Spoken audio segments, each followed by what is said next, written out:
This morning I want to talk to you about things. We all have things that we like, that we hold close to our hearts and have very important meanings for us.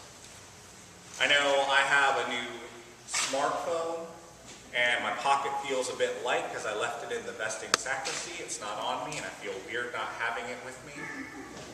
I like my cell phone. When I found out I was going to be ordained, I went out and bought myself a bigger and better flat screen TV.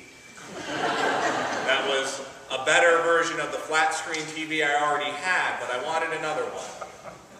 It was important to me. I used to be into cars and I had a really nice car, but then things happened and I realized maybe a car isn't so important, so now I just drive a 96 Accord. But I have these things, and I could go on for days and days about all these things I have that have some sentimental value to me. And I just know that you all have these sentimental attachment to things as well. And that's all well and good. There's nothing wrong with having things that you like and having things that are important to you. Where we run into an issue is when we have things that have more important to us than God. And we find that there is a fine line between icons and idols. Because an icon is an object through which we are able to find God. So we are not worshiping the icon, we are worshiping God through some object. But an idol is when we worship the object itself. I think that's the warning that St. Paul is giving us in his Areopagus speech to the Athenians. He says that God does not live in these temples. You have a temple to an unknown God and all these other gods, but God doesn't live in a temple. God isn't served by human hands because God has already provided everything that we need. God is not the gold or the silver or the things that we make, the things that we like and hold close to us. God is so much more. God is the one in whom we live and move and have our being. Everything that we have, everything that we do is through God. So when we have these things that we hold above God, we run into an issue. And I've found that it's especially tricky when we start talking about things in churches. Because I'm sure many of you have heard the joke, how many Episcopalians does it take to change a light bulb? Well, we can't change that light bulb. My grandfather put that light bulb in back in '86. When we start talking about changing things in the church, start talking about the things that we hold dear that have importance to us, we get nervous. We get anxious. And some of the times it's because we've made that thing so important to us that we've forgotten that it's supposed to be about God. We're at a time when a lot of change is happening in the world.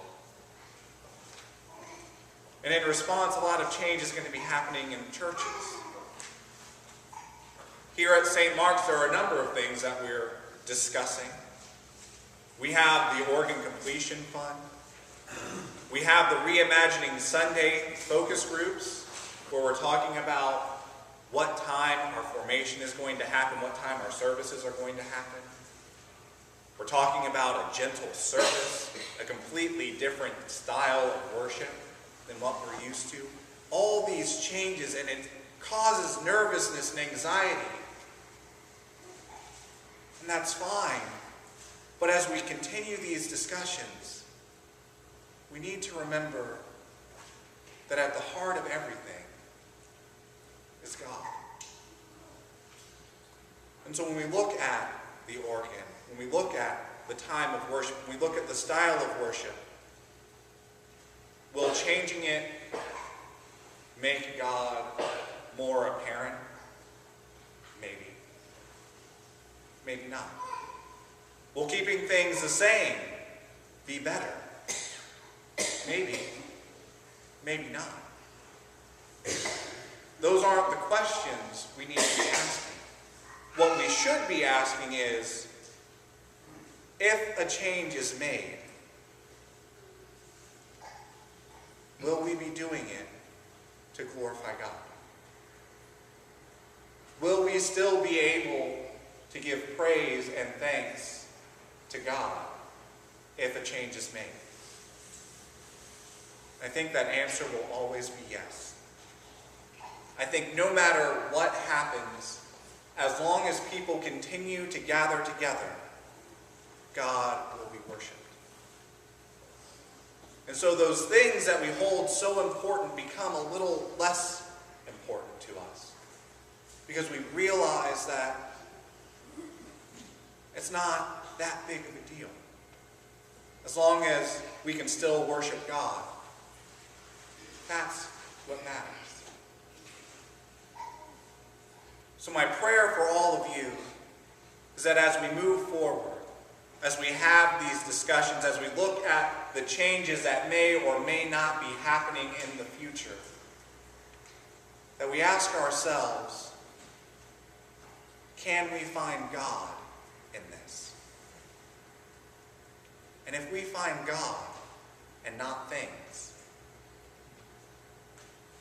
then we're on the right path. So seek God in your lives. Seek God in the changes. Seek God in those difficult places. And you'll find that all those things that we're worrying about, that are causing us anxiety, will fall away. Because it is in God that we live and move and have our being. Not in things, not in an organ, not in a worship time, not in a style of worship, not in the wonderful pews that you're sitting in right now. It is not in those things that we have received salvation. It is in God. So find God, and you will find peace.